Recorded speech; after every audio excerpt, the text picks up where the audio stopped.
Hello,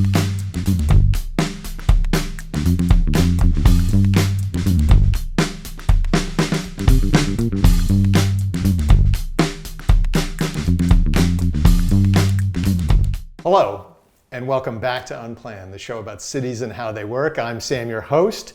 Remember to hit like and subscribe. We love our likes, we love our subscribers. Today we have the great honor and great pleasure of talking to somebody I've known for decades now, who to me personally is a very important person in the world of urban planning here in Boston, and who has just retired from leading MAPC, the Metropolitan Area Planning Council, Boston's regional planning agency, and that person is none other than Marc Draisen, who is sitting right here. Hello, Marc. Thanks for having me, Sam. Well, I'm thrilled that you agreed to do this interview. I was a little worried that you weren't going to want to talk about the 20 plus years you were at MAPC, but you agreed, and I really appreciate it. We'll see how much I can remember. Well, so here we are. We're sitting in CIC here in Kendall Square. First of all, let me ask you, how does it feel to be back in Kendall Square as an MIT graduate? Well, I always loved being in Kendall Square, and I always loved being in Cambridge. Kendall Square did not look like it looks today when I was at MIT in the early 1980s. It's a very different place. So I thought what we could do today is look back over your time at MAPC. Think about some of the issues that you faced, that you dealt with, that you saw. And give people a flavor of what it's like leading a regional planning agency. What does that mean? And what's it like doing that in Boston, of all places? So at the risk of jumping into the Wayback Machine, how did you get to MAPC? And when did you get to MAPC? Well, it's a little funny. When I graduated from the planning program at MIT in 1981, my very first job was working for the city of Boston, and the morning that I arrived, they sent me to a meeting of the Housing Advisory Committee of MAPC. It was chaired by then Representative Barbara Gray from Framingham, a progressive Republican. That's a little bit of an oxymoron today, but it was not at the time. And there it was. The very first meeting of my entire career was an MAPC meeting. Probably because the boss had other things to do and they decided to send the young guy. Fast forward from that, almost 20 years, about 20 years, I had spent some time in planning, running nonprofit agencies, working for the city of Boston and for the Commonwealth. I had also had a stint in politics. I served in the House of Representatives. And when I left the House, I served for 8 years as the director of the Massachusetts Association of Community Development Corporations, CDCs. Here in Cambridge, you might know Homeowners Rehab Incorporated, Just a Start. At that time, a third CDC, Riverside Cambridgeport. And I loved working with the CDC movement. I still consider that in many ways to be my home. I love CDCs and the work they do, the housing they build, the organizing they do on the ground.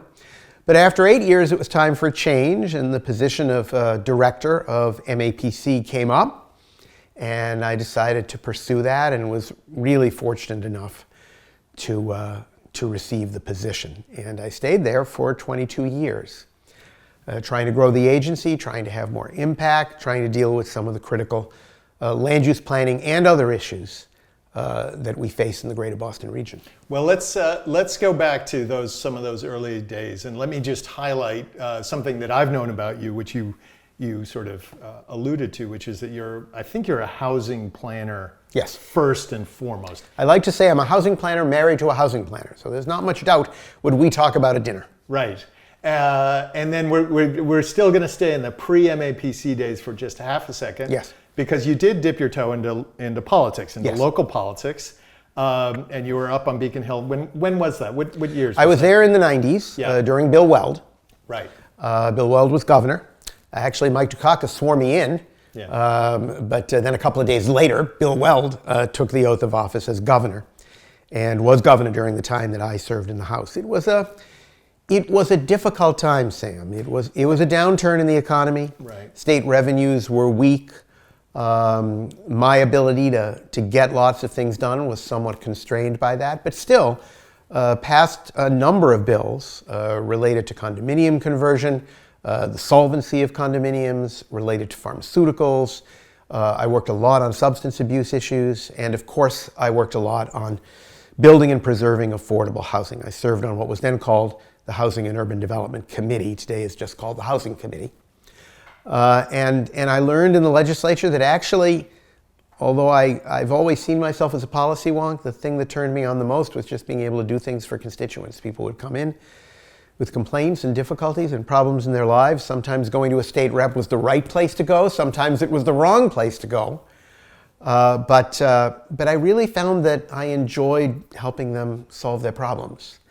And sort of always taken that lesson away, that as great as it is to work on policy and new laws and new regulations and build programs, it's also important just to help people one at a time. My former colleague in my very brief stint in politics, Tim Toomey, Yes. from here in East Cambridge. We served together.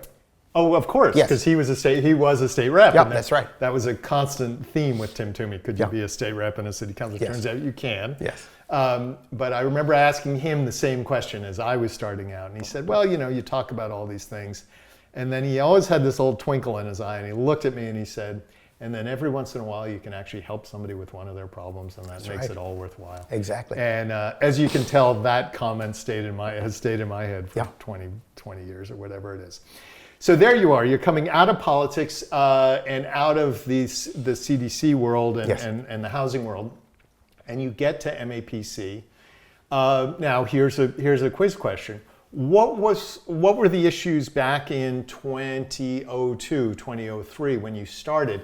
To me, as I think about that time, it feels like a world or two worlds away from Yeah. where we are today. What were you walking into? Well, of course there are differences, but I think honestly, Sam, I'm more impressed by the degree to which our problems are similar to what they were back in 2000. Affordable housing was a big issue then. It's a huge issue now. We didn't have here in Massachusetts quite the consensus that we do now about climate change, but we were beginning to recognize it and understand it, and dealing with climate and dealing with clean energy was a very important issue at that point in time. It was one that MAPC really wasn't involved in, but we became deeply involved in it as the years went by. There were public health issues, there were substance abuse issues, what we now call substance use disorder issues, and there was the divergence of wealth and power between poor people and rich people. That was the case then and remains the case today. This is racially and by a class perspective a very segregated region. Children live lives today that are even more segregated than adults. And those were problems in 2000. I think we've made some progress. Sometimes we've made 2 steps forward, 1 step back. They remain very important issues today. Were they understood and talked about in the same way that they are today? I think we all collectively have been through so much over the last 10 years. Yes. Whether you take George Floyd, you take COVID, you take the Trump administration, it's a different. It sounds to me at any rate like a different type of conversation. But what's your perception? Well, at the time we really had federal partners, and honestly, looking back on it, we had federal partners in Democrat and Republican administrations. We often have, here in Massachusetts, we often have somewhat more differences with the Republican administrations in Washington. But then again, we elect plenty of Republican governors here in Massachusetts. And we generally felt that we did have partners that we could work with on the federal level. That's largely not the case today. Right. The federal government is basically abandoning us in most important ways, and seemingly proud to do so. Yeah. And that is a very different situation than we have ever faced before in my lifetime. Yeah. So I want to stay in the Wayback Machine a little bit. So I volunteered for one of your earliest, me coming out of graduate school, volunteered for one of your committees on Metro Future. Yes. So why don't you share with the good folks at home, what was Metro Future? What is that process all about? And why is that something that MAPC does as a work? Well, as a planner, yeah, and I am a trained city planner, right. And as the head of MAPC during that 2-decade period, I would often suggest to people that they should spend, everyone faces a lot of serious problems today. Today, tomorrow, next week, next weekend. That consumes most of our time, but I would suggest you should spend somewhere between 1% and 5% of your time thinking about the far ahead, thinking about the down the road. What do you want life to be for yourself when you grow older? What do you want life to be for your kids and your grandchildren? How do you think the society should change? What do you think is important to retain in our society? And if you spend 1% to 5% of your time thinking about the far down the road will be better. It's also important for people to recognize that what happens in the future isn't entirely up to other people. You have some agency. We as a community, as a city, as a region, have agency. Maybe we can't determine everything that's going to happen, but we can determine some things that are going to happen. And that's why I always encourage people to spend some time thinking about the future and planning for it. And that's what Metro Future was all about, developing a regional plan, and then 10 years later, developing another regional plan, as you know, called Metro Common 2050, to help people to say, this is what we'd like the region to be like 10, 20, 30 years down the road. And here are the steps we're going to lay out to make it more likely we will get there. That's what those plans are about. And just to add to that, I believe it's in statute, in the sort of creation statute of MAPC, yes, that every 10 years or so yes, you do a regional yes, plan. it says, I think, from time to time, which we have interpreted as being, our goal is always do it every 10 years. I think in reality, because it takes us a while to do these things, it maybe is sort of every 15 years. But it is a shorter period than the life of the plan. Each plan is supposed to last about 30 years, so they overlap. And that gives the opportunity for adjustment. If you do something in the year 2000, well, you ought to take a look at it. Maybe it says, these are the things we'd like to do from 2000 to 2030. But by 2010, a lot of other things have happened that you haven't anticipated. So you ought to look at it again and say, okay, what do we want things to be like in 2040? And make some adjustments. Well, that gets me to my next question, which is, I remember, and I think I shared with you this via email, in the Metro Future process, there was one of these big meetings where you call stakeholders together and you talk yes, about the plan and the discussion of it. And we got through the whole meeting, and at the end of the meeting, somebody raised their hands and said, we don't mention carbon anywhere in this plan so far. Mm-hmm. That would have been about 2004, 2005. And it was, I think, a sort of an aha moment where you're like, oh, we haven't. We've had a long discussion and we never mentioned carbon. What are some of the issues like that that you have tracked over time that you think, wow, we weren't thinking about this then, but it's really on our radar now? Well, it certainly wasn't on our radar as an agency. It was already in the public discussion. It should have been on our radar as an agency, but it wasn't in the year 2000 when I took over at MAPC. And over the course of the next several years, not just because of me, but because of lots of other very helpful and bright folks on the board and on the staff and in the community, we created a Department of Clean Energy at MAPC. And we worked first on what is commonly called mitigation, carbon reduction. And then as the years passed, we also realized we weren't doing enough about resilience. Sadly, climate change is here already. And it's going to keep getting worse before it gets better. Even if we were to stop throwing carbon into the atmosphere tomorrow, which we're obviously not doing. And so you have to also consider resilience. You have to also figure out ways to cope with climate change, to save lives, to save jobs, to improve the quality of life. I'm very focused on the issue of flooding, and that's one of the impacts of climate change. Certainly not the only one. At MAPC, we worked on flooding, we worked on heat resilience, we worked on a lot of things to try and balance mitigation and resilience. It wasn't a really big issue. It was mentioned, but it wasn't a big issue in our first regional plan, Metro Future. But it's an enormous issue in the regional plan that is currently underway, Metro Common. And And it's only going to become more and more important over the course of the next few years. And I want to take that and compare it to the topic that we were just talking about earlier, which is housing, which is a perennial issue. But what's your perception of the conversation around housing over the last 20 years? Where was it back then? Where is it now? Yeah.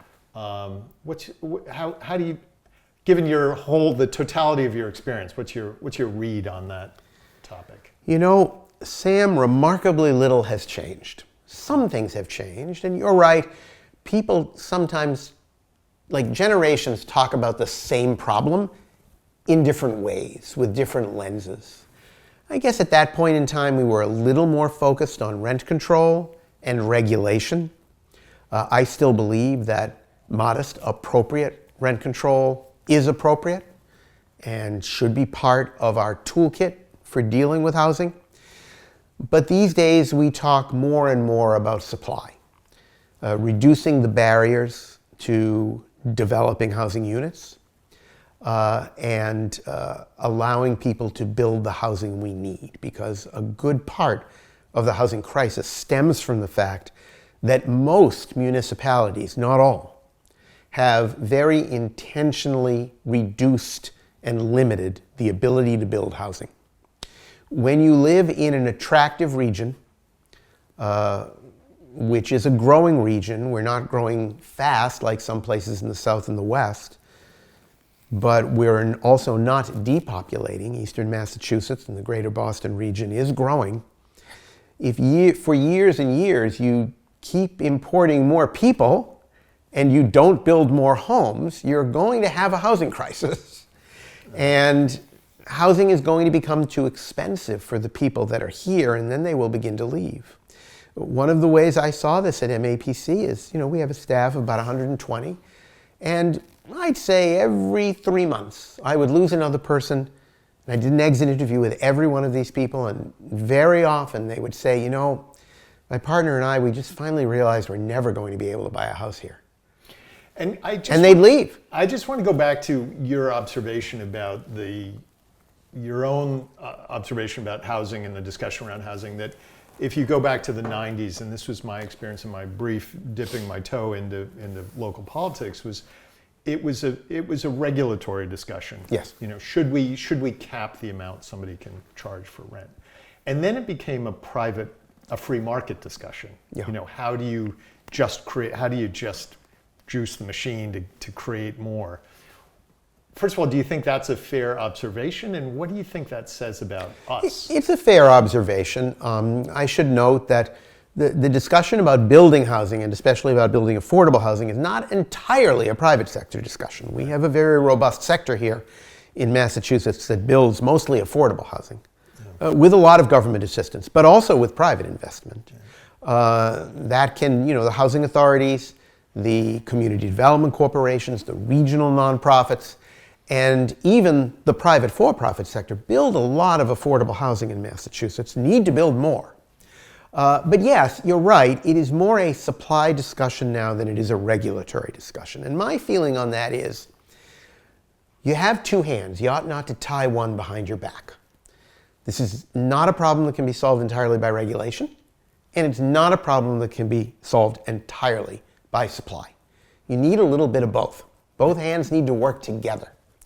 And simply building more market rate housing is not going to solve the problem either. We need more market rate housing.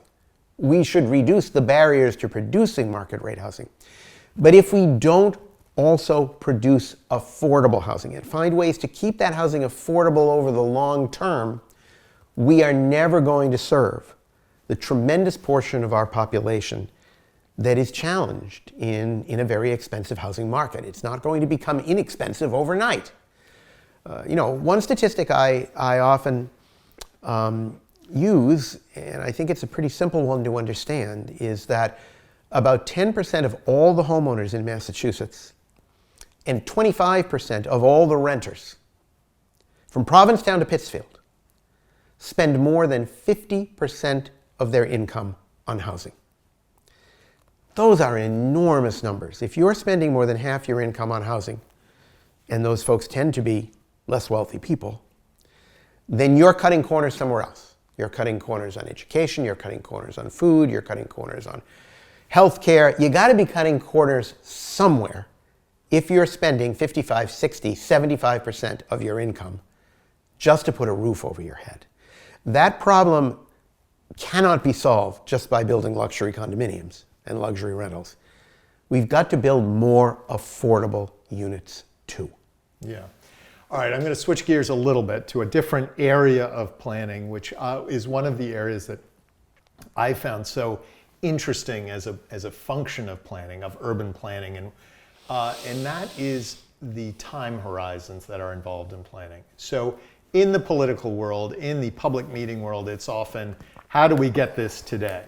But planning typically thinks over a 30-year time cycle to build stuff. I want to just talk briefly about a couple of examples. Well, one that particularly comes to my mind, which is the whole zoning reform effort, which was, at least in my experience, decades of discussion, debate, attempt to get zoning reform. What was your perception of what that was all about? Well, Sam, I'll start by, in a friendly way, challenging one of your premises. Sure. The public sector does not always solve problems quickly. Right.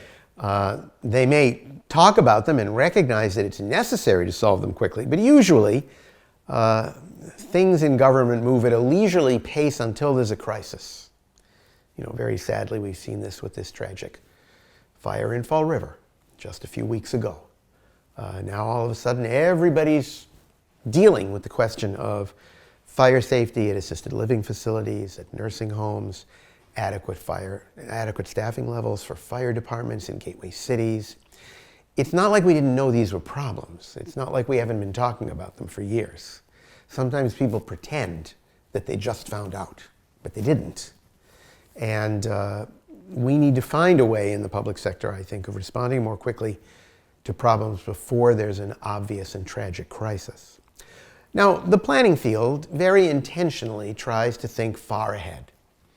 We try and think about how things are going to change. What are some of the forces that might be different 10, 20, 30 years down the road from the forces we've seen recently? And what steps can we put into place? And this is really the important part. What steps can we take now so that we will be able to, if I can borrow the hockey metaphor, I hope Marty Walsh will forgive me, I didn't call him to ask him for permission, but if I can borrow that metaphor so that we will be aiming not where the puck is now, but where the puck is going to be down the road. And that's a big part of what planning tries to do. Switching gears again to a topic that I believe, I'm going to jump back just for a half a second. The zoning reform effort was an effort to reform the state zoning code. Yes. And it was always set into this mire of conflict. I suppose there's no other way to say it. But I'm switching gears now back to the topic I wanted to just bring up, which I think needs a lot of attention. And I hope actually in this time in your life where you have a little bit more time, you actually might think about putting pen to paper, sitting down in front of a camera. And that is the whole experience of COVID.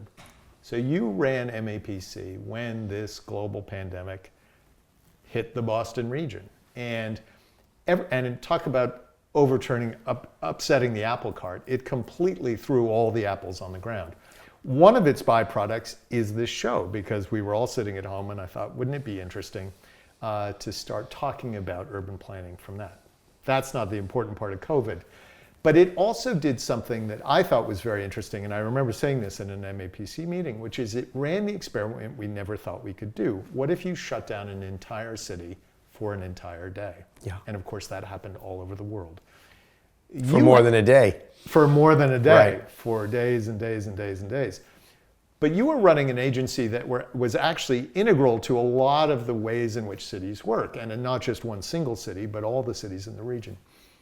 What did you take away from all of that? And what are some of your observations? What were some of your observations? What are some of your observations now? And what are some of your sort of lessons learned? I hope we do this better the next time we're faced with a crisis like that. Well, Sam, I think the first place to start, and you've heard this discussion at the officers and executive committee table at MAPC is the most important thing to recognize is that we missed it. We're not supposed to miss these things. We're supposed to be prepared for these things. Because it's not like there's never been a pandemic in human history. As a planning agency, I'm very proud of the fact that we have established a public health practice at MAPC. That work predates COVID.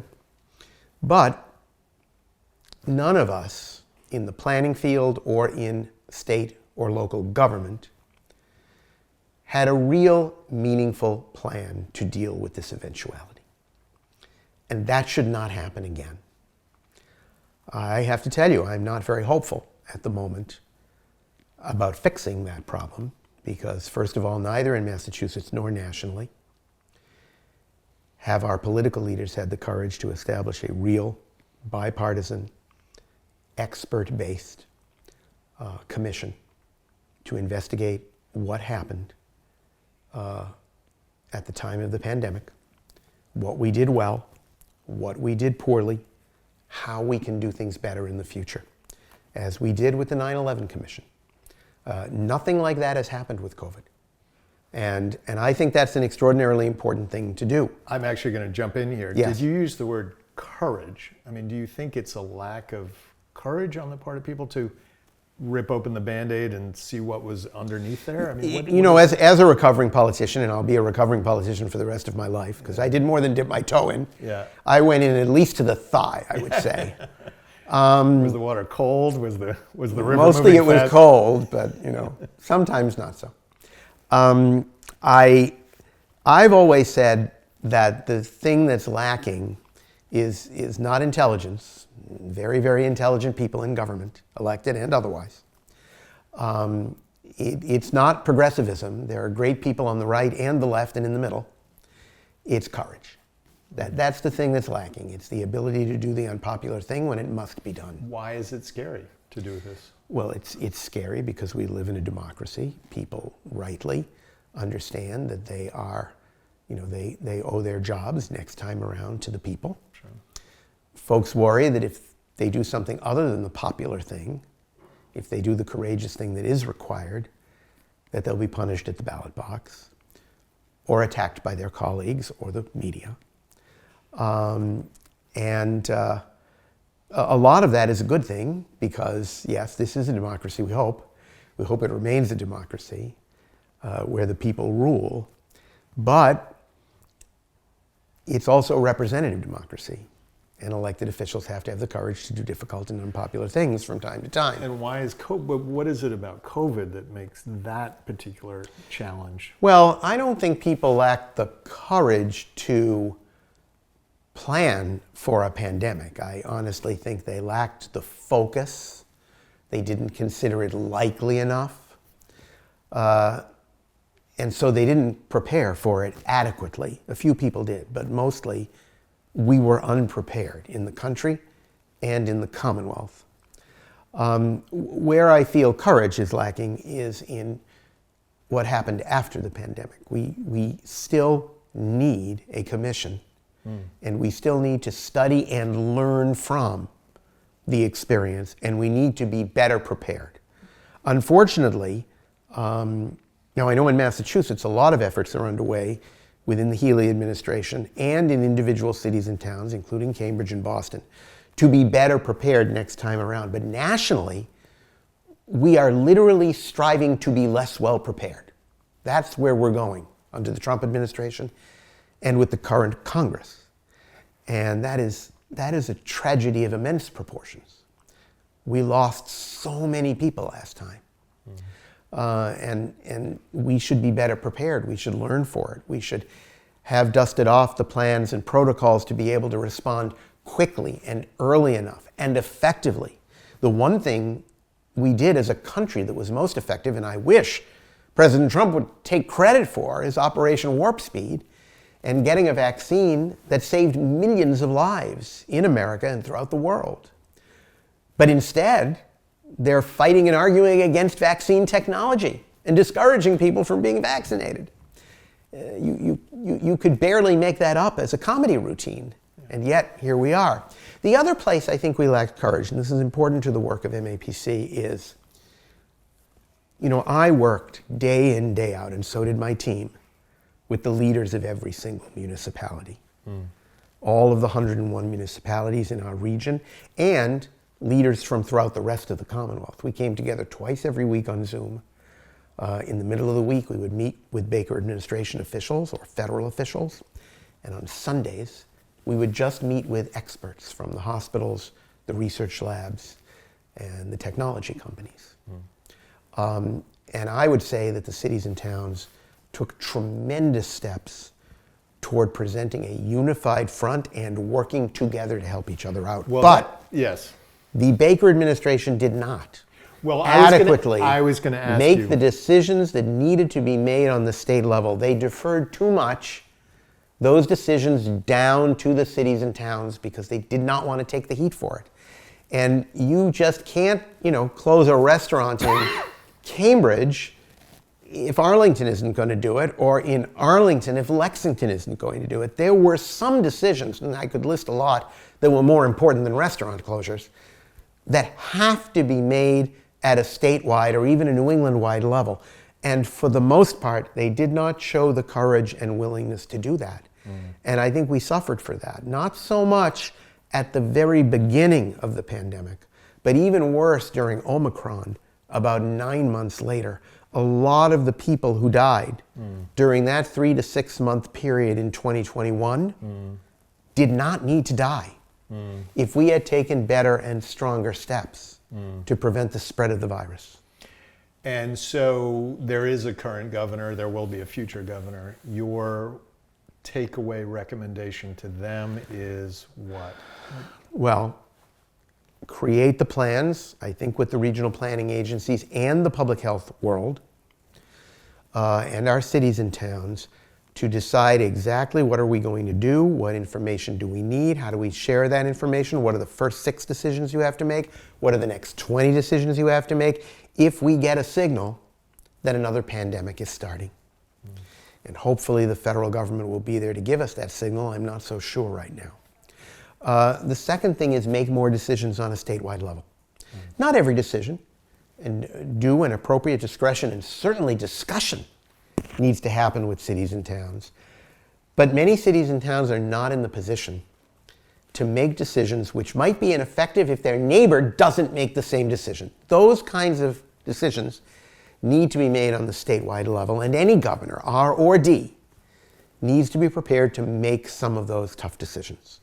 Do you think there's any, and we're going to switch topics in a second, but do you think there are any analogous events to a pandemic, a climate event, a terrorist attack? Yes. Where this applies as well? Well, yes, we do a lot of emergency preparedness planning for man-made or natural disasters at MAPC. We work to help cities and towns to be prepared in those eventualities. We do not want to see the kind of tragedy that we have recently seen in Texas happen here. I am very focused on the flooding issue, and this is not only a coastal issue. This is also a huge issue along our rivers and waterways. And we need to be prepared with the equipment, with the personnel, with the warning systems. We do a lot of homeland security work at MAPC, and from time to time, the agency has taken criticism for doing that work, particularly, from the left. My answer to that is almost every piece of equipment and almost every training that we do in the homeland security field will help us not only if there's a terrorist attack, but if there's a snowstorm. It's really responding to disaster is responding to disaster. They're a little different, one from the other, but a lot of the things are the same. And I think we are more prepared now, definitely, than we were at 9/11. A little more prepared, particularly on the equipment and protocol side at the municipal level, than we were when the pandemic struck. But we all have a long way to go. And as I said a few moments ago, studying, analyzing, and asking some hard questions about the response to the pandemic is one important step on the roadway to being more prepared in the future. Yeah, I think I've shared this, at least in some MAPC context. The first elevator I got into after 9/11 was Yeah. the MAPC elevator at Oh, wow. 60 Temple Place. Wow. And it's not a long elevator ride, but I was very conscious of Yes. this is the first. Weren't we all? Yeah. All right, to close us out, and Yes. this has been a wonderful conversation, but this is a bit of a harder edge to close us on, but it is where we are right now. And the question is, where are we right now? What is going on at the national level? What is your perception of its impact at the local level? How do you think it's impacted something that I remember being very important to you, which is the whole question of equity in our communities and in our lives? Where are we now, and where are we going to go from here? What's your sense of all that? Well, no one has a crystal ball, but we are all able to look at history. And this country has had, over a 400-year history of battling between equity and exclusion. People say that the country is divided. This has almost always been a divided country. The brilliance of our constitutional system is that we found a way, most of the time, not all the time, to manage that division and move forward and to make progress. We don't make progress every year, but we've made progress toward equity, toward justice, toward inclusion, toward fairness. We've made more progress than we have backslid. Whenever we backslide, and we are backsliding now, it is a cultural issue as well as a political issue. People get elected in this country still. Some days I worry whether that's going to long be the case, but I guess it probably will be. And, right now in many parts of America and even in many parts of Massachusetts, there is this sense, pushed forward by the president, that the most important thing about our lives is that we're being cheated unfairly by a whole host of people who are not cheating us. And that therefore, the problems of the world are not actually our responsibility. They're caused by other people.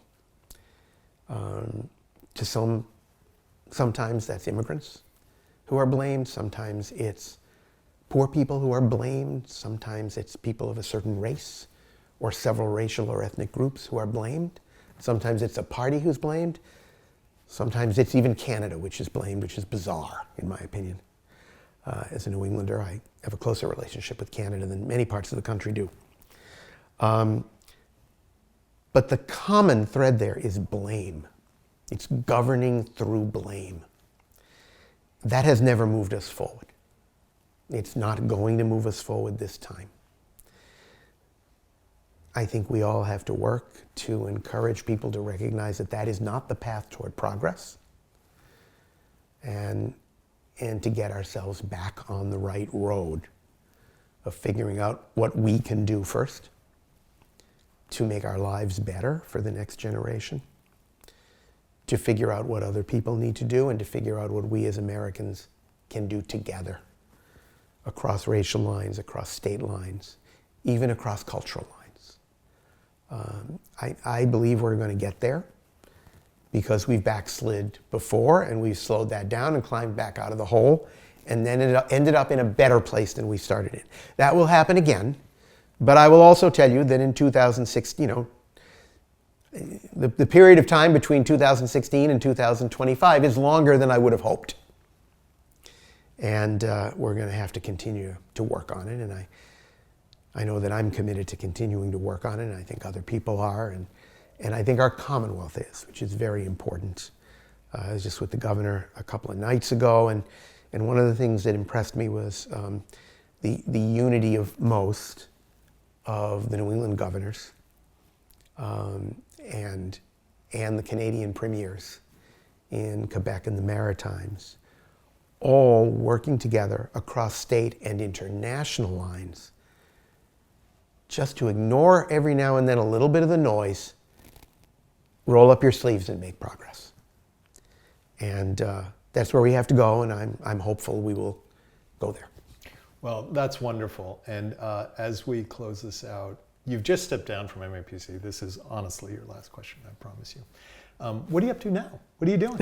A good friend of mine. You've always been busy. The one thing, if you've ever worked with Marc Draisen, is you get those emails at 10 o'clock on a Sunday night. And they're not short. And you think, God, I hope he didn't spend the last 6 hours writing that email.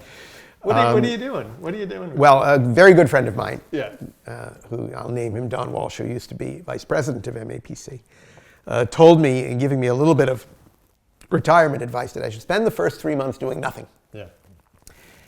And then I would realize how much I hate doing nothing, and I could make a plan for the future. Yeah. In my case, I'm not doing nothing. I'm busy. I'm doing this interview and other interviews, and going to events, and participating in the discussion. But I'm also spending a lot of time in my garden. We're renovating my house. My wife and I are renovating our home in Roslindale. And so I'm spending more time on that because she's still working, so I'm trying to help out with that. Paying maybe a little more attention to my darling kids, even though probably they don't need that much attention from me anymore. And thinking a little bit about what the future is. I'm not going to rush into anything, but I'm hopeful that, closer to the end of the year, I'll figure out what I'd like to do. Well, good. It's good to hear that. I think Winston Churchill was a big gardener. Yes, he was. He was a big gardener. He was a painter, which I'm not. He was a painter. He was right. a watercolorist, right? Right. And maybe there's not to bring up a controversy. Jim Comey's been writing novels, yes. crime novels, so maybe there's a crime novel. Anyway, we shall see. Marc, I am thrilled you joined us on Unplanned. Thanks for having me, Sam. It's a real pleasure. And I will say personally, first of all, how important MAPC has been in my life over these last, honestly, 20 years. Yes. And it's been a huge part of just my ability to stay involved in the conversation, and that's meant the world to me. And I hope that you will reflect more on your 20 years at MAPC and maybe write some of it down or help us. Well, it's either that or the crime novel, Sam. I'm not sure which one. Well, maybe it's a crime novel that has urban planning as its key thing. Yes, could be. But thank you for joining us. Thanks very much.